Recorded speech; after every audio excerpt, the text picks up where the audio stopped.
Tapi begini juga, Ya, Pak Susno, kalau Anda di kepolisian waktu itu, dengan konteks ada dua kasus seperti ini, satu masalah tudingan ijazah, kemudian sudah ada laporan juga masalah pencemaran nama baik. Sesungguhnya mana yang harus bisa dibuktikan lebih dulu, masalah tudingan ijazah ini atau masalah pencemaran nama baiknya yang bisa diusut lebih dulu, Pak Susno? baik. Kedua kasus ini adalah sangat berkaitan ya, satu sama lain.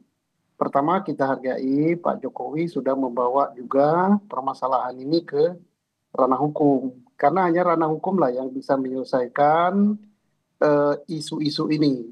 Nah, mana yang harus diselesaikan lebih dulu? Karena ini saling berkaitan. Penuduhan tentang ijazah palsu lebih dulu dilaporkan. Kemudian karena dituduh ijazah palsu, sedangkan Pak Jokowi mengatakan tidak palsu, maka dia merasa nama baiknya tercemar. Jadi benar, sudah ditangani ijazah itu palsu apa tidak.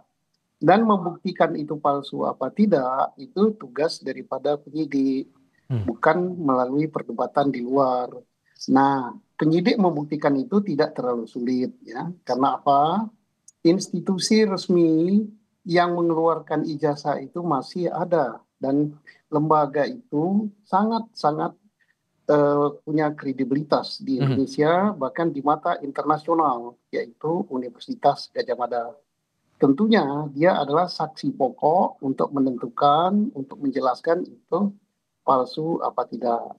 Setelah itu baru saksi-saksi orang gitu. Nah, saksi orang siapa? Kan ada dosennya, saya yakin dosennya Pak Jokowi kalau betul kuliah di situ masih ada yang hidup. Kemudian tenaga administrasinya mungkin masih ada yang hidup. Kemudian yang jelas teman kuliahnya, seandainya Pak Jokowi betul kuliah di situ pasti masih ada yang hidup. Sehingga tidak perlu ada yang dikhawatirkan bahwa kasus ini bakal lemah atau tidak begitu ya? Ya, polisi sangat profesional untuk menyelidiki, pas lagi masalah pemalsuan ijazah. Nah, kalau kita tidak percaya sama polisi, tidak percaya sama UGM, ya kemana lagi kita membawa ini? Nah, setelah tidak terbukti misalnya apa hasil penyidikan tentang palsu atau tidak ijazah tersebut, maka tentunya sangat berkaitan erat dengan masalah pencemaran nama baik. Apakah nama baik itu betul dicemarkan, misalnya karena ijazahnya asli dituduh palsu, atau justru sebaliknya, betul ijazahnya palsu. Nah, ini sangat erat. Kita percaya sama penyidik Polri, percaya juga sama lembaga UGM, percaya juga dengan saksi-saksi, baik saksi ahli maupun hasil laborat yang akan diperiksa oleh penyidik Polri.